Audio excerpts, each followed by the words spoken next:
आज हम एक ऐसी किताब की गहराइयों में उतर रहे हैं जो दशकों से लोगों को सिखा रही है कि दोस्त कैसे बनाएं और अपनी बात कैसे मनवाएं।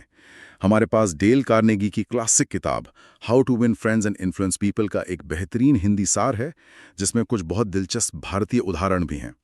तो आज हमारा मिशन सिर्फ सिद्धांतों को दोहराना नहीं है, बल्कि उनके पीछे के साइकोलॉजी को समझना है, और ये भी कि आज की दुनिया में ये कितने कारगर हैं। तो चलिए शुरू करते हैं। तो किताब की शुरुआत ही एक बहुत दमदार विचार से होती है। वो ये है कि लोगों से व्यवहार करने में सबसे ज़रूरी है ये जानना कि क्या नहीं करना चाहिए, और इसमें पहला नियम है आलोचना, निंदा और शिकायत न करें। अब ये सुनने में तो बड़ा सीधा लगता है, पर असल में इतना मुश्किल क्यों है? देखिए, मुश्किल इसलिए क्योंकि आलोचना करना मतलब वो हमारे दिमाग का एक डिफ़ॉल्ट मोड जैसा है। हम्म। पर यहाँ मनोविज्ञान का एक सिद्धांत काम करता है। होता क्या है कि जब कोई हमारी आलोचना करता है तो हमारे दिमाग में एक तनाव पैदा होता है। तनाव? कैसा तनाव? एक तरफ हमारा विश्वास होता है कि मैं एक समझदार और अच्छा इंसान हूँ, और दूसरी तरफ कोई कह रहा है कि तुमने गलत किया। तो इस तनाव को कम करने का सबसे आसान तरीका क्या है? खुद को बदलना नहीं, बल्कि सामने वाले की बात को ही गलत ठहरा देना। बिल्कुल। इसीलिए आलोचना लगभग हमेशा नाकाम रहती है। लोग डिफेंसिव हो जाते हैं। अच्छा, तो ये एक तरह का दिमागी सेल्फ डिफेंस है। किताब में एक ऑफिस का उदाहरण है। जी। अगर बॉस कहे तुम हमेशा रिपोर्ट में गलती करते हो, तो कर्मचारी का पहला रिएक्शन होगा बहाने बनाना। हाँ, या वो मन ही में बॉस में कोई कमी निकाल लेगा। लेकिन अगर बॉस कहें इस रिपोर्ट का डेटा बहुत अच्छा है, अगर हम प्रेजेंटेशन को थोड़ा और साफ कर दें तो इसका असर दुगना हो जाएगा। तो नतीजा बिल्कुल अलग होगा। सही बात है। महात्मा गांधी का उदाहरण देखिए।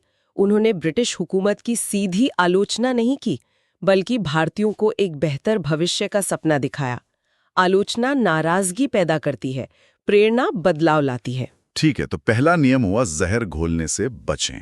लेकिन फिर करें क्या? किताब का दूसरा सिद्धांत है सच्ची और ईमानदार सराहना करें।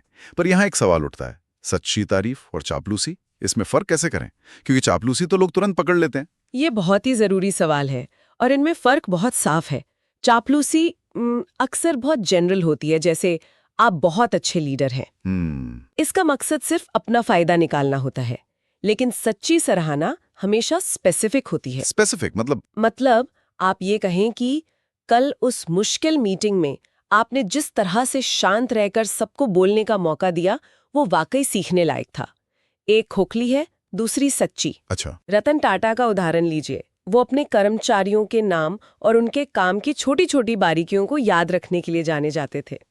ये चापलूसी नहीं, ये असली सम्मान है। और यही चीज वफादारी बनाती है। बिल्कुल। और तीसरा बुनियादी सिद्धांत है सामने वाले में इच्छा जगाइए। यानी लोगों को ये बताइए कि किसी काम को करने में उनका क्या फायदा है। ये सुनने में थोड़ा मैनिपुलेटिव नहीं लगता? लग सकता है, लेकिन ये असल में स्वार्थ के बारे में नहीं, बल्कि सहानुभूति के बारे में है। अच्छा। इसका मतलब लोगों को धोखा देना नहीं है। इसका मतलब है उनके नजरिए को समझना। आप उनसे ये नहीं कह रहे कि मेरा काम करो, बल्कि आप ये समझने की कोशिश कर रहे हैं कि उनकी जरूरतें क्या हैं। और फिर आप अपने लक्ष्य को उनकी जरूरतों के साथ जोड़ रहे हैं। हाँ, ये एक विन विन सिचुएशन बनाने की कला है। तो पहले भाग में हमने सीखा कि कौन सी गलतियां नहीं करनी है। नींव साफ हो गई है। अब चलिए इस पर एक मजबूत इमारत बनाना सीखते हैं। लोगों के दिलों में जगह कैसे बनाई जाए, और यहीं से कार्नेगी की असली जादूगरी शुरू होती है। किताब का पहला तरीका है लोगों में सच्ची रुचि दिखाएं। सार में नरेंद्र मोदी का एक उदाहरण है कि वो लोगों से मिलते समय उनकी पृष्ठभूमि याद रखते हैं। पर क्या ये सिर्फ एक ट्रिक नहीं है? नहीं, अगर ये ईमानदारी से किया जाए।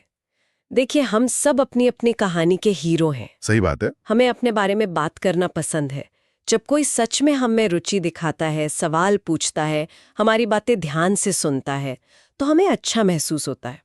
एक कनेक्शन बनता है। एक तत्काल कनेक्शन बनता है, क्योंकि वो व्यक्ति हमें ये महसूस कराता है कि हम महत्वपूर्ण हैं।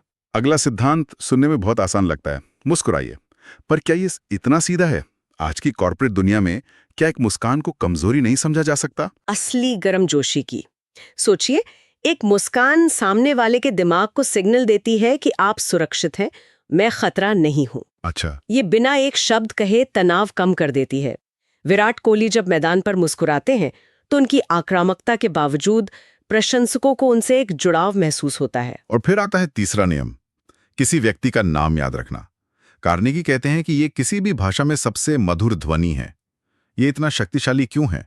तो सिर्फ एक शब्द, क्योंकि जब आप किसी का नाम लेते हैं तो आप उसे भीड़ से निकालकर एक पहचान देते हैं। आप कह रहे हैं, मैंने आपको नोटिस किया, आप मेरे लिए मौजूद हैं। हेलो सर कहने में और हेलो शर्मा जी कहने में जमीन आसमान का फर्क है। हाँ। एक औपचारिक है, दूसरा व्यक्तिगत। इस किताब में अच्छा श्रोता बनने पर बहुत जोर है, लेकिन ज्यादातर लोगों को लगता है कि वो अच्छे श्रोता हैं। असल में एक अच्छा श्रोता होने का क्या मतलब है? क्या सिर्फ चुप रहना काफी है? बिल्कुल नहीं। चुप रहना तो कोई भी कर सकता है। एक अच्छा श्रोता होना एक एक्टिव प्रोसेस है। Active process? हाँ, मतलब आप जो सुन रहे हैं उसे समझने की कोशिश कर रहे हैं। आप सवाल पूछते हैं, जैसे अच्छा फिर क्या हुआ, या आप ऐसा क्यों महसूस करते हैं। आप उनकी बात को दोहराते हैं।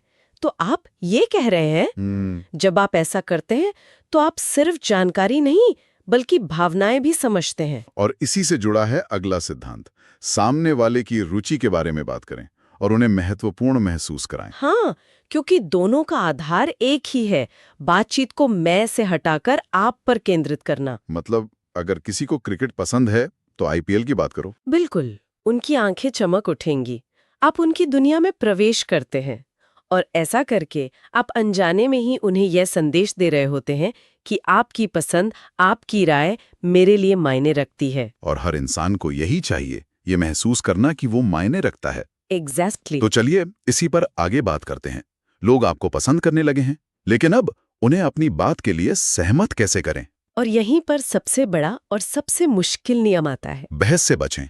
लेकिन एक मिनट, ये सिद्धांत मुझे हमेशा थोड़ा मुश्किल लगता है। अगर कोई पूरी तरह से गलत हो तो क्या हमें चुप रहना चाहिए? ये तो बेईमानी हुई ना? ये एक बहुत बड़ा सवाल है कि आप जीतना क्या चाहते हैं, बहस या उस व्यक्ति का विश्वास। आप किसी को तर्कों से हरा सकते हैं, उसे चुप करा सकते हैं, लेकिन आप उसका मन नहीं बदल सकते। टीवी डिबेट्स को देखें। हाँ, सब एक दूसरे पे चिल्लाते हैं। क्या आज तक किसी ने बहस के अंत में कहा है, हाँ आप सही हैं, मेरी सोच गलत थी? कभी नहीं। बहस दिमाग को बंद कर देती है। इसका मतलब ये नहीं कि हम अपनी बात ना रखें। नहीं, इसका मतलब है कि हम अपनी बात रखने का तरीका बदलें। लेकिन हाँ, ये समझना भी जरूरी है कि ये सिद्धांत हर स्थिति के लिए नहीं है। अच्छा। एक वैज्ञानिक बहस में या एक बोर्डरूम में जहां एक गलत फैसले से कंपनी को नुकसान हो सकता है, वहां तथ्यों के साथ बहस करना जरूरी हो जाता है। ठीक है, तो संदर्भ बहुत महत्वपूर्ण है। बिल्कुल। और अगर हमसे ही कोई गलती हो जाए तो किताब कहती है फौरन और जोरदार तरीके से मान लीजिए। इसमें तो बहुत हिम्मत लगती है, हमारा ईगो बीच में आ जाता है। ये सच में मुश्किल है, लेकिन सोचिए, जब आप अपनी गलती तुरंत मान लेते हैं तो आप सामने वाले से लड़ने का मौका ही छीन लेते हैं। अच्छा। वो आप पर हमला करने के लिए तैयार था और आपने खुद ही हथियार डाल दिए। ये अप्रत्याशित व्यवहार उन्हें रक्षात्मक होने के बजाय सहानुभूतिपूर्ण बना देता है। हाँ, ये मेरी गलती है और मैं इसे ठीक करूंगा कहना आपको छोटा नहीं बनाता, बल्कि ये दिखाता है कि आप ईमानदार और जिम्मेदार हैं। किताब में एक और बहुत चालाकी भरा सिद्धांत है, विचार को ऐसा लगने दें कि वो उनका है, आपका नहीं। ये थोड़ा जोड़ तोड़ वाला नहीं लगता? ये इस बात पर निर्भर करता है कि आपकी नीयत क्या है। धीरूभाई अंबानी के बारे में कहा जाता था कि वे अपनी टीम के साथ बैठकर समस्या पर बात करते थे और लोगों को सवाल पूछ कर समाधान तक ले जाते थे। अंत में टीम को लगता था कि ये शानदार आइडिया उन्होंने खुद सोचा है। वाह, तो नतीजा ये कि पूरी टीम उस आइडिया को सफल बनाने में जी जान लगा देती थी, क्योंकि अब वो बॉस का आइडिया नहीं बल्कि हमारा आइडिया था। वाह, तो अगर इन सभी सिद्धांतों को मिला दिया जाए, आलोचना न करना, सराहना करना, लोगों को महत्व देना, बहस से बचना, ये सब मिलकर हमें क्या बनाते हैं? एक लीडर। ये सिर्फ सामाजिक कौशल नहीं है, ये नेतृत्व के मूल सिद्धांत हैं। अच्छा। आज की मैनेजमेंट थ्योरी, जिसे साइकोलॉजिकल सेफ्टी कहती है, कार्नेगी ने उसे सालों पहले ही समझा दिया था। एक अच्छा लीडर सार्वजनिक रूप से आलोचना करके किसी को शर्मिंदा नहीं करता। वो निजी तौर पर समझाता है। हाँ। और वो सीधे आदेश देने के बजाय सवाल पूछता है, ये काम कल तक करो की जगह वो कहता है, क्या आपको लगता है हम इसे कल तक पूरा कर सकते हैं? बिल्कुल। और वो पहले अपनी गलतियों के बारे में बात करता है, ये कहकर कि जब मैं तुम्हारी उम्र का था तो मैं भी यही गलती करता था। ये सहानुभूति का एक शक्तिशाली प्रदर्शन है। हाँ, सार में शिक्षकों के लिए एक बहुत ही प्रासंगिक परिदृश्य दिया गया है।